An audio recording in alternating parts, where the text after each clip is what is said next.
बेनज़ीर भुट्टो एक ऐसा नाम जो कि सिर्फ पाकिस्तान में नहीं बल्कि पूरी दुनिया में जाना जाता है।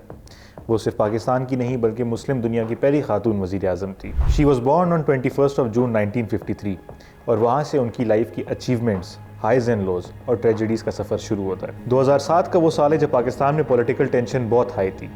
जनरल मुशर्रफ की डिक्टेटरशिप का वो ज़माना था और उस टाइम पे हलचल चल रही थी कि पाकिस्तान में शायद फिर से इलेक्शंस होने लगे हैं और डेमोक्रेसी पाकिस्तान में वापस आने लगी है। इसीलिए डिफरेंट पार्टीज़ अपने पार्टीज़ के लिए कैंपेन कर रही थी और इसी तरह बेनज़ीर भी काफ़ी सालों के एग्ज़ाइल के बाद पाकिस्तान वापस आई। बेनज़ीर का ताल्लुक एक पॉलिटिकल फैमिली से था। उनके वालिद जुल्फ़िकार अली भुट्टो पाकिस्तान के वज़ीर आज़म थे जिनकी प्राइम मिनिस्टरशिप में पाकिस्तान का 1973 का कॉन्स्टिट्यूशन पास हुआ। उनकी फांसी के बाद पीपल्स पार्टी जो उनकी पार्टी थी उसकी चेयरमैनशिप जो है वो बेनज़ीर भुट्टो ने संभाली और उनके डेथ तक के टाइम तक वही पीपल्स पार्टी की चेयरमैन रही। 1998 में वो पाकिस्तान की हिस्ट्री में सबसे यंगेस्ट प्राइम मिनिस्टर बनी, सिर्फ 35 ईयर्स ऑफ एज में। और उसके बाद उनके 2 टेन्योर्स रहे।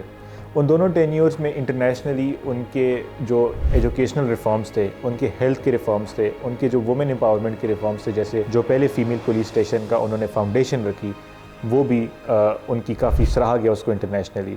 लेकिन इसके बावजूद उनके ऊपर काफ़ी करप्शन के चार्जेस लगे उनके इन इनिशिएटिव्स की वजह से और इसके वजह से वो एग्ज़ाइल में चली गई और 2007 तक वो एग्ज़ाइल में रही। 2007 का वो ज़माना है जब पाकिस्तान में हालात बहुत ख़राब थे और सिर्फ अक्टूबर के महीने में ही 500 से ज़ायद टेररिस्ट एक्टिविटीज़ हो चुके थे जिसमें काफ़ी लोग जान बहक हुए थे। और इसी के दौरान बेनज़ीर भुट्टो ने डिसाइड किया कि वो वापस पाकिस्तान आएंगी और अपनी पॉलिटिकल कैंपेन करेंगी और अपनी पार्टी को लीड करेंगी। 27 दिसंबर 2007 का वो दिन है जो मुझे याद है, मैं अपने बचपन में मरी रोड में फंसा हुआ था। हमें नहीं पता था कि पाकिस्तान में एक बहुत बड़ा वाक़या हुआ है जो कि हिस्ट्री में लिखा जाएगा पाकिस्तान की। मुझे याद है कि मरी रोड के मुख्तलिफ इलाकों में आग लगी हुई थी।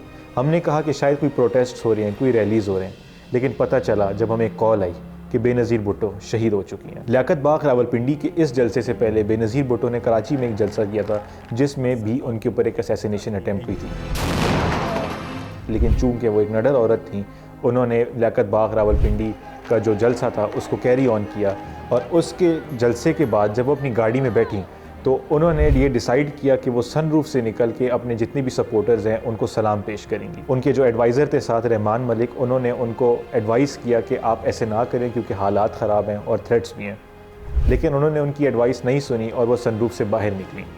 वो सनरूफ से जैसे ही बाहर निकली तो मजमे में मौजूद एक आदमी ने अपनी पिस्टल निकाली, उनको शूट किया और उसके जल्द बाद ही एक धमाका हुआ।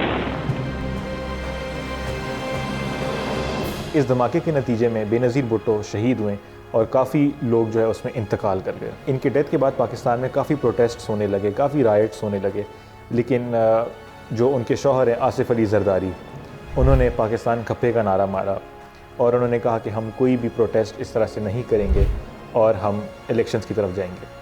अगर हम देखें तो पाकिस्तान में अगर किसी भी पॉलिटिकल लीडर को उनके ऊपर कोई मुकदमा होता है या कोई अटैक होता है तो उसकी जो एक नेशन वाइड हम देखते हैं कि प्रोटेस्ट्स होते हैं, जो हालात ख़राब होते हैं। आसिफ अली जरदारी को इस चीज़ में हम उनकी तारीफ़ करनी पड़ेगी कि उनकी सिर्फ एक इस स्टेटमेंट की वजह से हालात ज़्यादा ख़राब नहीं हुए और उल्टा 2008 में जब इलेक्शंस हुए तो पीपल्स पार्टी इलेक्शंस वो जीती और आसिफ अली जरदारी प्रेसिडेंट लगे पाकिस्तान के और पीपल्स पार्टी की चेयरमैनशिप जो है वो बिलावल भुट्टो जो कि बेनज़ीर भुट्टो के बेटे हैं उनको सौंपी गई। बेनज़ीर की शहादत की जब इन्वेस्टिगेशन शुरू हुई तो उसके ऊपर काफ़ी कंट्रोवर्सीज़ हुए क्योंकि कुछ लोग कहते हैं कि जब इन्वेस्टिगेशन उस इलाके में शुरू की गई तो वो वहाँ पे कोई इस तरह शवाहिद नहीं मौजूद थे जो कि बता सकें कि ये इवेंट किसने कैरी आउट किया है। काफ़ी लोगों ने इल्ज़ाम ठहराया कि शायद हो सकता है कि पाकिस्तान में जो तालिबान मौजूद थी उस वक्त उन्होंने इस अटैक को कैरी आउट किया।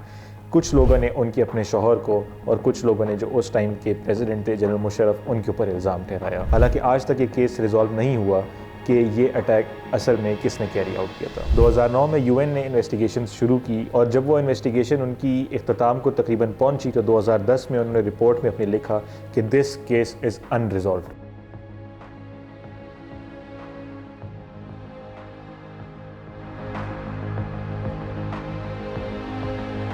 बेनज़ीर की लेगेसी ये है कि वो एक ऐसे पॉलिटिकल पार्टी से ताल्लुक़ रखती थी जिसमें उनके वालिद और उनके भाई और उसके बाद बेनज़ीर भुट्टो ख़ुद ने शहादत नोश की और ये उनकी एक पॉलिटिकल स्ट्रगल और उनकी जो डेमोक्रेसी के लिए फ़ाइट थी ये उसको सिग्निफाई करती है और जिसकी वजह से उनको चैम्पियन ऑफ डेमोक्रेसी भी कहा जाता है। बेनज़ीर भुट्टो की जो ज़िंदगी थी वो सेक्रीफाइस, रिजिलियंस और एम्बिशन की एक मिसाल है। उनकी लाइफ में इस तरह के बहुत ऑब्स्टिकल्स आते रहे लेकिन उन्होंने हमेशा इसको ओवरकम किया।